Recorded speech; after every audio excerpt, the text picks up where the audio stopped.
وكل ضلالة في النار. أعوذ بالله من الشيطان الرجيم. بسم الله الرحمن الرحيم. ومن الناس من يشتري لهو الحديث ليضل عن سبيل الله بغير علم ويتخذها هزوا. آمنت بالله صدق الله مولانا العظيم. وقال النبي صلى الله عليه وسلم الدين النصيحة أو كما قال عليه الصلاة والسلام. معزز حاضرین، محترم سامعین،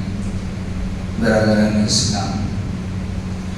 اللہ جل جلالہ وعم نوالہ نے ہم سب کو جو دین اسلام عطا فرمایا ہے وہ فطرت سلیمہ کے مطابق اور خیر خواہی والا دین ہے۔ عام طور پر ہمارے ذہنوں میں یہ ہوتا ہے کہ دین اسلام میں بہت ساری ایسی پابندیاں ہیں جو ہمیں سمجھ میں نہیں آتی، جیسے کھیل کود کا مسئلہ ہے۔ یہ شریعت اسلامی میں بھی کھیلنا اور کودنا، کھیلوں کی ترغیبات بھی آئی ہیں اور اس کے متعلق احادیث بھی وارد ہوئی ہیں۔ چونکہ چھوٹا سا بچہ جب اس کو ہلکا سا شعور آنے لگتا ہے تو اس کا کام ہی ہوتا ہے کھیلنا، صبح سے لے کر شام تک، اور پھر بعض مرتبہ تو سارے لوگوں کو اس لیے جاگنا پڑتا ہے کہ بچہ کھیل رہا ہوتا ہے۔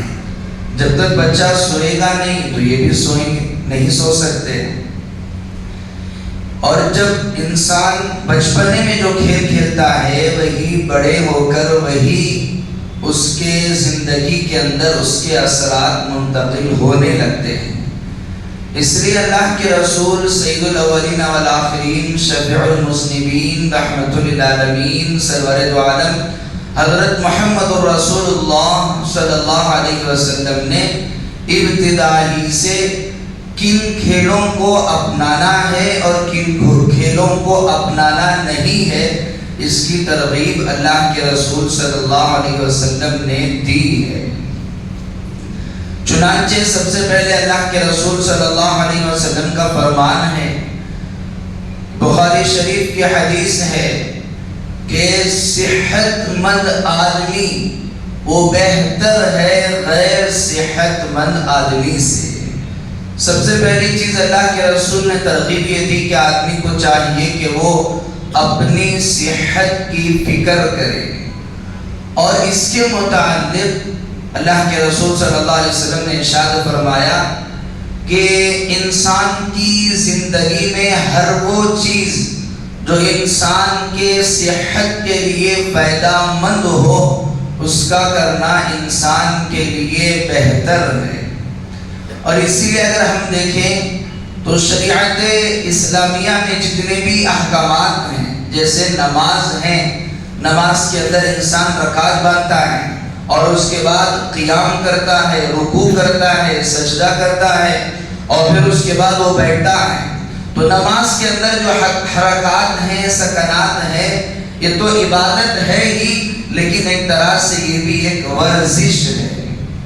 کہ اس کے سارے اعضاء وہ بیک وقت حرکت میں آ رہے ہیں۔ اور پھر اس سے آگے چل کر نماز کے بعد روزے کی مثال لے لیں تو روزے کے اندر بھی انسان اگر روزہ رکھتا ہے تو صرف وہ ایک عبادت پر عمل نہیں کر رہا ہے بلکہ وہ اپنی صحت کی بھی حفاظت کر رہا ہے، کیونکہ مشہور محقق جسے نوبل پرائز سے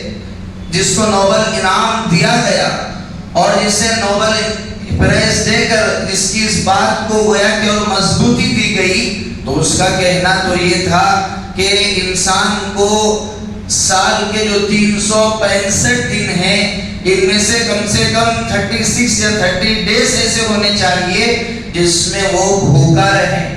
اور بھوکا رہنا انسان کو چست رکھتا ہے، صحت مند رکھتا ہے. تو روزہ بھی گویا کہ صرف عبادت نہیں بلکہ ایک طرح کی ورزش ہے. اور اس سے آگے چل کر حج کو اگر جائے تو حج ظاہر سی بات ہے، حج میں وقوف عرفہ ہے، عرفہ کے اوپر چڑھنا ہے، صفا مروہ کی سعی کرنا ہے، بیت اللہ کا طواف کرنا ہے. جتنے بھی ارکان ہیں اس میں تو ورزش ہی ورزش ہے. تو دین اسلام میں بھی جتنے عبادات ہیں اس میں عبادت کے ساتھ ساتھ گویا کہ ایک ورزش ہے.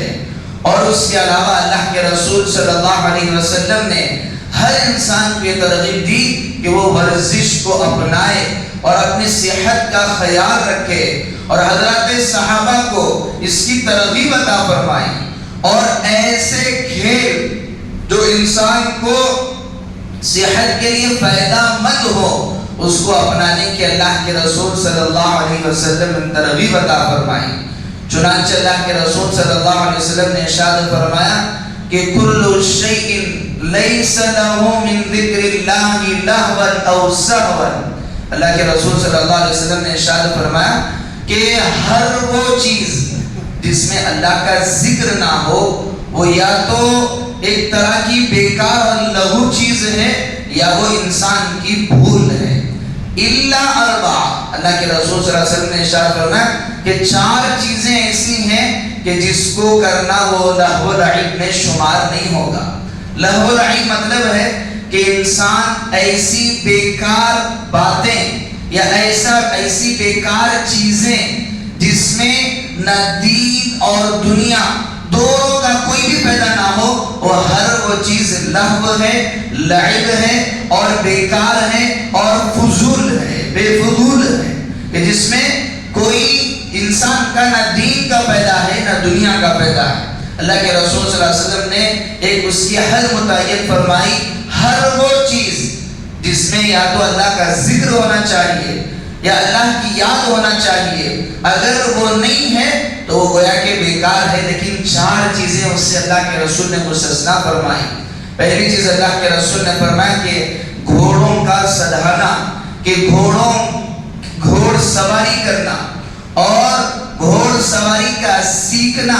اللہ کے رسول صلی اللہ علیہ وسلم نے ارشاد فرمایا کہ یہ لہو لعب میں شمار نہیں. اور دوسری چیز اللہ کے رسول صلی اللہ علیہ وسلم نے ارشاد فرمایا کہ ملاعبۃ الرجل مع اہلہ، کہ ایک آدمی اگر اپنی بیوی کے ساتھ، اپنی اہلیہ محترمہ کے ساتھ بیٹھ کر اگر گفتگو کر رہا ہے، بات چیت کر رہا ہے اور اپنے وقت کو اپنے اہلیہ کے ساتھ لگا رہا ہے تو اس کا یہ وقت لگانا اور اس کے ساتھ بیٹھ کر باتیں کرنا یہ کوئی بیکار چیز نہیں بلکہ اللہ کے یہاں ثواب کی چیز ہے. کیوں؟ اس لیے کہ اس کی وجہ سے ان دونوں کے درمیان اور جو حلال محبت ہے وہ اور پروان چڑھتی ہے اور ان کے رشتوں میں اور مضبوطی آتی ہے. اور بھی تیسری چیز اللہ کے رسول صلی اللہ علیہ وسلم نے ارشاد فرمایا کہ 2 نشانوں کے درمیان میں دوڑنا. اور پھر چوتھی چیز اللہ کے رسول نے فرمایا کہ تیراکی کا سیکھنا، تیرنا. یہ 4 چیزیں اللہ کے رسول صلی اللہ علیہ وسلم نے اس سے مستثنا فرمائی. اس کا مطلب یہ نہیں ہے کہ اس کے علاوہ جتنے کھیل ہیں وہ سارے کے سارے حرام ہیں، ناجائز ہیں، ایسا نہیں ہے. اللہ کے رسول صلی اللہ علیہ وسلم نے مثال کے طور پر یہ 4 چیزیں ارشاد فرمائیں. جیسے گھوڑ سواری، ظاہر سی بات ہے گھوڑ سواری کرنا یہ ہر ایک کی بس کی بات نہیں ہے. اس کے لیے انسان کو سیکھنا پڑتا ہے، محنت لگانا پڑتا ہے. اور چونکہ گھوڑ سواری کرنے میں انسان کی صحت ہوتی ہے اور گھوڑوں کی پرورش کرنے میں چونکہ اس زمانے میں اس موقع پر اللہ کے راستے میں جہاد کے لیے وہ استعمال کیے جاتے تھے، اس لیے اللہ کے رسول نے گھوڑوں کی سواری کی ترغیب ارشاد فرمائی. اور آج کے اس دور میں اگر ہم دیکھ لیں ہر وہ چیز جس کی وجہ سے دین کا فائدہ ہوتا ہو تو اس چیز کا اپنانا، اور ہر وہ کھیل جس سے دین کا یا دنیا کا فائدہ ہوتا ہو تو انسان اس کو اپنا سکتا ہے. اور پھر اس کے علاوہ اپنی اہلیہ محترمہ کے ساتھ بات چیت کرنا، وقت گزارنا، ظاہر سی بات ہے انسان اگر بات چیت کرے گا تو اس کی وجہ سے اور ذہن اس کا تر و تازہ رہے گا اور اس کو فرحت اور انبساط ملے گی اور خوشی ملے گی۔ اور اس کے علاوہ جو دو کھیل اللہ کے رسول صلی اللہ علیہ وسلم نے ارشاد فرمایا کہ دوڑ لگانا، رننگ ریس، اور اسی طرح تیراکی تیرنا، یہ جو دو کھیل ہیں اس کی وجہ سے انسان وہ ہمیشہ صحت مند رہتا ہے اور تندرست رہتا ہے۔ لیکن اس میں بھی اللہ کے رسول صلی اللہ علیہ وسلم نے ایک معیار ارشاد فرمایا کہ کھیل اسی وقت جائز ہے جب تک کہ وہ کھیل کے دائرے میں ہوں۔ بے شمار چیزیں اس کے متعلق علماء نے ارشاد فرمائے۔ سب سے پہلی چیز یہ ہے کہ انسان جو بھی چیز کھیل رہا ہو اس میں نیت کا بہت سارا دخل ہے کہ انسان یہ کس نیت سے کھیل رہا ہے، اس کا کھیلنے کا مقصد کیا ہے۔ اور دوسری چیز یہ ہے کہ جو بھی کھیل انسان کھیل رہا ہے اس میں انسان کے جان کا یا مال کا نقصان نہ ہو۔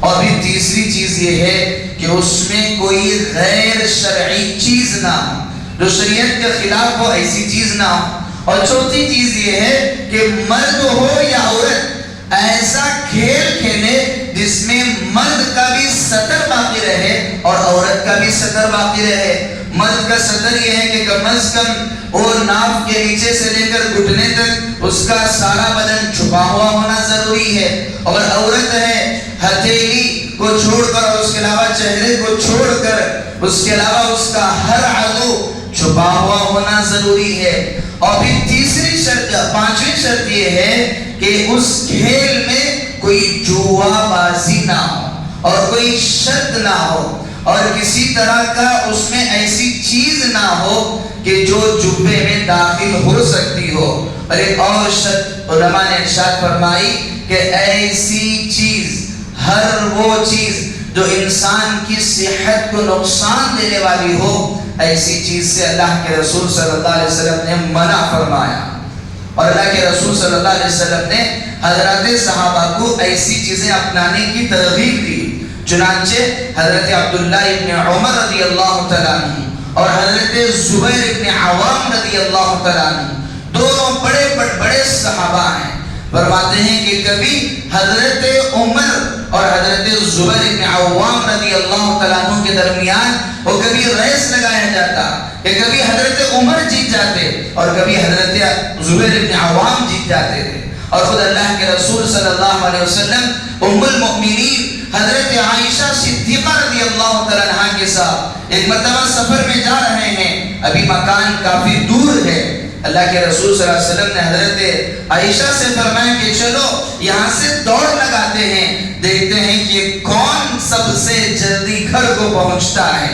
اور اس میں ہوتا یہ حضرت عائشہ رضی اللہ تعالیٰ عنہ خود فرماتی ہیں کہ چونکہ میں دبلی پتلی تھی، اللہ کے رسول صلی اللہ علیہ وسلم سے پہلے میں گھر کو پہنچ گئی۔ ابھی پھر چند دنوں کے بعد ایک اور موقع آیا، اس موقع پر بھی اسی طرح کی ریس لگائی گئی تو پھر اللہ کے رسول صلی اللہ علیہ وسلم جیت گئے۔ پھر اللہ کے رسول نے فرمایا عائشہ یہ اس پہلے والی ریس کا بدلہ ہے، اس مرتبہ تو آپ جیت گئی تھی، اس مرتبہ میں جیت گیا۔ اور یہ ایسے کھیل تھے جس کی وجہ سے انسان کی صحت بنتی تھی۔ لیکن اللہ معاف فرمائے آج کا نوجوان اور آج کے ہمارے یہ جو بچے ہیں کہ جن کو آج کا آیا ہوا یہ موبائل کا فتنہ اور یہ ٹی وی کا فتنہ اور یہ سوشل میڈیا کا فتنہ ہر انسان کو ذہنی طور پر بیمار کر رہا ہے۔ آج کا بچہ بھی وہ رننگ ریس لگا رہا ہے لیکن گراؤنڈ میں نہیں بلکہ موبائل میں رننگ ریس لگا رہا ہے، اور موبائل سے گیم کھیل کر وہ گویا کہ اپنے آپ کو وہاں ہمیشہ جیت رہا ہے۔ لیکن اللہ کے رسول صلی اللہ علیہ وسلم نے ارشاد فرمایا اور یہ ترغیب دی کہ اپنے اولاد کی بھی صحت کا خیال رکھا جائے۔ اور اللہ کے رسول صلی اللہ علیہ وسلم نے ارشاد فرمایا کہ آدمی کو جس طرح یہ دین کی تعلیم کا سکھانا یہ ضروری ہے، اسی طرح اپنے اولاد کا صحت مند بنانا بھی ضروری ہے۔ اور آج کا بچہ وہ یا تو پب جی گیم جو تو وہ فی الحال بند ہو گیا، یا تو اس میں مصروف ہے یا ایسے موبائل کے ایسے چیزوں میں مصروف ہے جس کی وجہ سے وہ بجائے صحت مند ہونے کے اور بھی بیچا بیمار ہوتا چلا جا رہا ہے۔ اور کھیل کی ایک شرط جو سب سے اہم ہے کہ جس میں اللہ تعالیٰ نے خود قرآن مجید میں بھی ارشاد فرمایا کہ ہر وہ کھیل جو اللہ کے ذکر سے غافل کر دے شریعت نے اس کو حرام قرار دیا۔ اب اگر کرکٹ ہے آج کے دور کا بہت بڑا، اگر انسان اس کو ضرورت کے حد تک کھیلے تو اس کرکٹ کا کھیلنا جائز ہے، اور اگر انسان کرکٹ اور یا کوئی ایسا کھیل اپنا لے کہ جس کی وجہ سے اس کے دین کا بھی نقصان اور دنیا کا بھی نقصان، دنیا کا نقصان یہ ہے کھیلنے چلا گیا تو اپنا جو تجارت کرنا ہے، دکان کھولنا ہے، اس کو بھی بند کر دیا۔ صبح سے لے کے شام تک یہ جو یورپ کا نظریہ ہے کہ زندگی برائے کھیل، یہ جو مغربی تہذیب کا جو نظریہ ہے کہ زندگی ہے وہ کھیلنے کے لیے، کہ دوبارہ یہ زندگی ملنے والی نہیں ہے، اس کو استعمال کرو، ہمیشہ کھیلنے میں لگاؤ۔ لیکن اللہ کے رسول صلی اللہ علیہ وسلم نے خود کھیل کی ترغیب بھی دی، لیکن ارشاد یہ فرمایا کہ یہ کھیل اگر تمہیں دنیا کا بھی اگر نقصان پہنچا رہا ہے تو تمہیں ایسا کھیل کا کھیلنا تمہارے لیے جائز نہیں ہے۔ اور اسی طرح دین کا نقصان ہے، انسان کھیلنے کے لیے چلا گیا اور صبح گیا تو ظہر کی نماز چلی جا رہی ہے، عصر کی نماز چھوٹ رہی ہے، مغرب کی نماز چھوٹ رہی ہے، اور کھیل کر آ کر اتنا تھک گیا کہ عشاء کی نماز پڑھی نہیں جا رہی ہے۔ اور پھر ہوا یہ کہ اس میں ایک تو دینی اعتبار سے بھی نقصان ہوا، دنیاوی اعتبار سے بھی نقصان ہوا، اور ادھر حقوق اللہ چھوٹے اور ادھر حقوق العباد بھی چھوٹے، کہ گھر میں اگر ذمہ دار ہے تو اپنے گھر والوں کی جو ذمہ داریاں تھی اس کو اس نے ادا نہیں کیا، اگر اولاد ہے تو اپنے والدین کے لیے کچھ ضرورتیں تھی تو اس کو پورا نہیں کیا۔ تو ہر وہ چیز اگرچہ کہ وہ انسان کے لیے صحت مند ہو، اگر انسان اس کو اپنے ذہن پر اتنا سوار کر لے کہ جس کی وجہ سے اس کے دین اور دنیا کا نقصان ہو رہا ہے تو ایسے کھیل کا کھیلنا ناجائز ہے۔ لیکن اس کے علاوہ اللہ کے رسول نے چند کھیلوں کا بھی ارشاد فرمایا، جیسے اللہ کے رسول صلی اللہ علیہ وسلم نے ارشاد فرمایا کہ شطرنج کا کھیلنا، چاہے اس میں جوا شامل ہو یا نہ ہو، چاہے وہ پیسوں کے لیے کھیلا جا رہا ہو یا پیسے نہ لگائے جا رہے ہوں، تب بھی اس کا کھیلنا حرام ہے۔ اسی طرح زمانہ جاہلیت میں بہت سارے ایسے کھیل کھیلے جاتے تھے کہ جیسے اللہ کے رسول صلی اللہ علیہ وسلم نے ارشاد فرمایا کہ زمانہ جاہلیت میں یہ تھا کہ مرغ بازی، کبوتر بازی، کہ کبوتر کو یا تو انسان کو جانور کے ساتھ، پرند کو انسان کے ساتھ لگا کر ریس لگائی جاتی، یا پھر جانور کو جانور کے ساتھ ملا کر ریس لگائی جاتی، یا ان کو آپس میں لڑایا جاتا، جیسے آج کے اس دور میں بھی ہمارے یہاں چلتا ہے، کبوتر بازی چلتی ہے، مرغ بازی چلتی ہے، اور نہ جانے آج کل طرح طرح کے بہت سارے کھیل آ گئے کہ جس میں ایک تو جانور کا بھی نقصان، جیسے ہمارے یہاں ایک بیل کو دوسرے بیل سے لڑایا جاتا ہے، اور بالخصوص خاص تہواروں کے موقع پر لڑایا جاتا ہے۔ تو ایسے کھیل جس میں یا تو جانوروں کا بھی نقصان ہو رہا ہو یا انسان کا بھی نقصان ہو رہا ہو، اللہ کے رسول صلی اللہ علیہ وسلم نے ارشاد فرمایا کہ ایسا کھیل کا کھیلنا حرام ہے۔ چنانچہ اللہ کے رسول نے فرمایا کہ وہ شخص جو کبوتر کے پیچھے بھاگنے والا ہے وہ گویا کہ شیطان ہے جو راستے میں بھاگ رہا ہے۔ زمانہ جاہلیت میں کبوتر کو اڑا کر اس کے پیچھے بھاگا جاتا اور اس کے ساتھ دوڑ لگائی جاتی، وہ اوپر زمینی سطح سے، اور طرح طرح کی شکلیں تھی جس کی وجہ سے کھیل کھیلے جاتے تھے۔ اور ہر وہ کھیل جو اس کیٹیگری میں زمرے میں شامل ہوتا ہو آج کے اس دور میں بھی ہو تو اس کھیل کا کھیلنا ناجائز ہے۔ اور اگر کھیل جائز ہے تو اس کے بھی شرط لگائے، جہاں اللہ کے رسول صلی اللہ علیہ وسلم نے مرد احباب کو ترغیب دی کہ وہ کھیل کو اپنائیں، عورتوں کے بھی ترغیب دی، لیکن شرائط ارشاد فرمائے کہ اس میں پردے کا لحاظ ضروری ہے۔ اللہ کے رسول صلی اللہ علیہ وسلم چونکہ تیر اندازی کو پسند فرماتے تھے، اما جان حضرت عائشہ صدیقہ رضی اللہ تعالیٰ عنہ فرماتی ہیں کہ میں اللہ کے رسول صلی اللہ علیہ وسلم کے کاندھوں پر چڑھ کر میں اپنے مکان سے چھپ کر جب وہ حبشی لوگ تیر اندازی کا کھیل کھیلتے تھے تو میں اس کو دیکھا کرتی تھی۔ تیر اندازی چونکہ اللہ کے رسول صلی اللہ علیہ وسلم کو پسند تھی، اور خود اللہ کے رسول حضرت عائشہ صدیقہ رضی اللہ عنہ کے ساتھ دوڑ لگایا کرتے تھے، لیکن حضرت عائشہ فرماتی ہیں کہ اس میں بالکل پردے کا لحاظ ہوتا تھا۔ اور اگر آج کے دور میں کوئی ایسا کھیل ہے کہ جس میں عورتوں کے لیے، لیڈیز کے لیے، ویمنز کے لیے اگر ایسا کھیل کھیلا جاتا ہے جس میں بے پردگی ہو، تو سب سے پہلے تو ایسے کھیل کا کھیلنا ناجائز، اور پھر ایسا کھیل جو ناجائز ہو اس کا دیکھنا بھی ناجائز، اور پھر ایسا کھیل جس میں ایک مرد کا بھی صدر نہ چھپتا ہو، ایسا کھیل کھیلنا جو ناجائز ہے، ایسے ہی کھیل کو دیکھنا بھی ناجائز ہے۔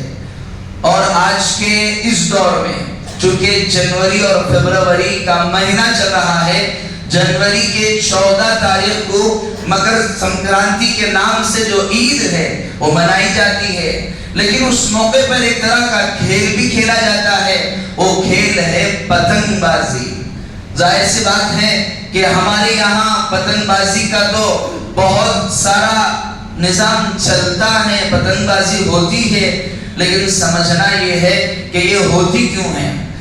حقیقت میں دیکھا جائے تو ہر وہ کھیل اگر وہ غیروں کا شعار اگر نہ ہو تو اس کا کھیلنا درست ہے، لیکن پتنگ بازی کے متعلق مورخین نے کتابوں میں لکھا ہے کہ پتنگ بازی کی بھی ایک تاریخ ہے۔ وہ یہ ہے کہ آج سے سینکڑوں سال پہلے کہ ایک آدمی تھا کہ جس کا نام حقیقت رائے تھا، اور وہ جو حقیقت رائے تھا تو وہ جس جگہ میں پڑھ رہا، وہ جس جگہ میں تھا وہاں پر ایک مسلم اور ایک غیر مسلم بچے وہ ایک جگہ تعلیم حاصل کر رہے تھے۔ واقعہ تو لمبا ہے، مختصر کہہ رہا ہوں۔ اس میں ہوا یہ ہے کہ ایک مرتبہ ایک مسلم اور غیر مسلم لڑکے کے درمیان جھگڑا ہوگا، لڑائی ہو گئی، اور اس میں ہوا یوں کہ ایک غیر مسلم نے مسلم کے ساتھ لڑتے ہوئے اور اسلام کے خلاف، نبی کریم صلی اللہ علیہ وسلم کے خلاف اور اماں جان حضرت عائشہ صدیقہ رضی اللہ تعالیٰ عنہ کے خلاف کچھ توہین آمیز تبصرے اس نے کر دیے۔ اور اس وقت کا قانون یہ تھا کہ جو پیغمبر نبی کے شان کے خلاف کہے گا اسے تو پھانسی دے دی جائے گی، پھر اس کو پھانسی دے دی گئی۔ اب جب وہ ایک سال گزرا تو پھر دوسرا سال جب گزرا تو اور اسی سال لوگوں نے کہا کہ جس آدمی کو پھانسی دے دی گئی ہے تو اس طرح کے مذہب کے لوگ تھے کہ جنہوں نے اللہ کے نبی صلی اللہ علیہ وسلم کے شان میں گستاخی کی تھی، اس کے لیے کہا کہ اس کی اگر روح کو اگر شانتی ملنا ہے تو ہم اس کے لیے کچھ کرنا ہے۔ اسی میں سے کھیل کی ایجاد کی گئی وہ تھا پتنگ بازی، اور وہیں سے یہ ہر سال اسی موقع پر خاص طور سے پتنگ بازی کی جاتی ہے۔ اگر کوئی شخص اگر اس موقع پر خاص طور سے اس پتنگ بازی کو اپناتا ہے، اور اگر ہمارے یہ بچے اس چیز کو اپناتے ہیں تو اس موقع پر اس کا اپنانا یہ شرعی اعتبار سے جائز نہیں ہے۔ ابھی کہا جائے گا کہ پتنگ بازی میں کیا رکھا ہے، ان حضرات کو تو کچھ ہے نہیں، تو بس یہ تو کہتے ہی رہتے ہیں کہ فلاں چیز کرنا نہیں چاہیے، فلاں چیز یہ نہیں کرنا چاہیے۔ اور پتنگ بازی کے نقصانات ہیں، جس طرح اللہ کے رسول صلی اللہ علیہ وسلم نے جو زمانہ جاہلیت میں مرغ بازی، کبوتر بازی کہ جس میں ایک دوسرے کا نقصان ہوتا ہے، اس کے اللہ کے رسول نے منع فرمایا، اسی طرح پتنگ بازی کے بھی بے شمار نقصانات ہیں۔ سب سے پہلا تو یہ ہے کہ پتنگ جو اڑانے کے لیے، جو پتنگ بازی کے لیے سب سے پہلے تو یہ ہے کہ پتنگ جو اڑائی جاتی ہے وہ صرف اڑانے کے لیے سے لوگ پتنگ نہیں اڑاتے ہیں، بلکہ اس نیت سے کہ ایک کی پتنگ دوسرے کی پتنگ کو کاٹے، اور اس کے لیے ایڑی چوٹی کا زور لگایا جاتا ہے اور اس کے لیے محنت کی جاتی ہے۔ اور پھر جب جب اس پتنگ کو کاٹ دیا جاتا ہے اور پھر اس کو لوٹنے کے لیے، اس کو حاصل کرنے کے لیے اس کے پیچھے بھاگا جاتا ہے اور اس چیز کو اڑانے کے لیے چھتوں پر چڑھا جاتا ہے۔ اس میں اتنے سارے چیزیں ہیں، اگر دیکھا جائے تو اگر انسان، ظاہر سی بات ہے گھر میں عورتیں ہوتی ہیں، گھر کے احباب وہ گھروں پر چڑھ کر وہ گھروں پر بیٹھے ہوئے ہوتے ہیں، اگر وہ پردے کا لحاظ کر رہے ہیں تو ان کی وجہ سے انہیں نقصان ہو رہی ہے۔ اور پھر جب بعض مرتبہ یہ جو پتنگ بازی جو کی جاتی ہے، جب اس میں پتنگ کو کاٹنے کے لیے، ظاہر سی بات ہے شریعت محمدیہ میں اور شریعت اسلامیہ میں کوئی ایسی چیز نہیں ہے، کوئی ایسا کھیل نہیں ہے کہ جس میں کسی کو نقصان ہوتا ہو۔ اللہ کے رسول صلی اللہ علیہ وسلم نے جو ارشاد فرمایا، کامل مسلمان وہ ہے کہ جس کے شر سے دوسرا مسلمان محفوظ رہے۔ اور اللہ کے رسول نے ایک اور روایت میں ارشاد فرمایا کہ بہترین پڑوسی وہ ہے کہ جس کے پڑوسی سے جو دیگر پڑوسی ہیں وہ مطمئن رہیں، ان کو نقصان نہ ہوتا ہو۔ اور جب ظاہر سی باتیں پتنگ کٹتی ہے تو بعض مرتبہ اس کو لوٹنے کے لیے جو انسان جاتا ہے تو قریب میں جو اخبارات میں یہ خبریں چھپی کہ ایک آدمی جو پتنگ کو لینے کے لیے، جس کی قیمت صرف 20 یا 30 روپے ہوگی، کہ اس کے حاصل کرنے کے چکر میں جانے کے لیے حادثے کا شکار ہو گیا اور اس کا انتقال ہو گیا۔ اور پھر جب بعض مرتبہ جب پتنگ کٹ جاتی ہے اس کو لوٹنے کے لیے دوڑا جاتا ہے۔ اللہ کے رسول صلی اللہ علیہ وسلم نے ارشاد فرمایا کہ وہ آدمی شیطان ہے جو لوگوں کے سامنے لوٹے۔ ظاہر سی بات ہے لگ رہا ہوگا کہ حضرت یہ تو شوق ہے، ایک کھیل کے طور پر کیا جاتا ہے، یہ چونکہ عام طور پر بچپنے سے بچوں یہ کھیل کھیلتے ہیں، اور جب انسان بچپنے سے جس چیز کو وہ اپناتا ہے، جس طرح کہا جاتا ہے کہ جنم کی عادت وہ جنازے تک رہے گی، جو ماحول بچپنے میں رہے گا، جو ابتدا میں رہے گا، وہی چیز وہ انسان کے موت تک اس کے ساتھ رہے گی۔ آج پتنگ کا لوٹنا اگر آپ نے سکھایا ہے تو ظاہر سی بات ہے نہ جانے وہ بچہ بڑے ہو کر نہ جانے کن کن چیزوں کو لوٹنے کو درست سمجھ جائے گا۔ اور اسی طرح آج کے اس دور میں ٹیلی ویژن پر اور سوشل میڈیا پر بہت سارے کھیل ایجاد کیے گئے کہ جس کھیل کو دیکھنے سے انسان کا ذہن خود بخود اس کی طرف ہو جاتا ہے، اور اس کے لیے وہ مستقل ایک بہت سارا پیسہ اس پر انویسٹ کرتے ہیں، لیکن انسان اس کے پیچھے اس کھیل کو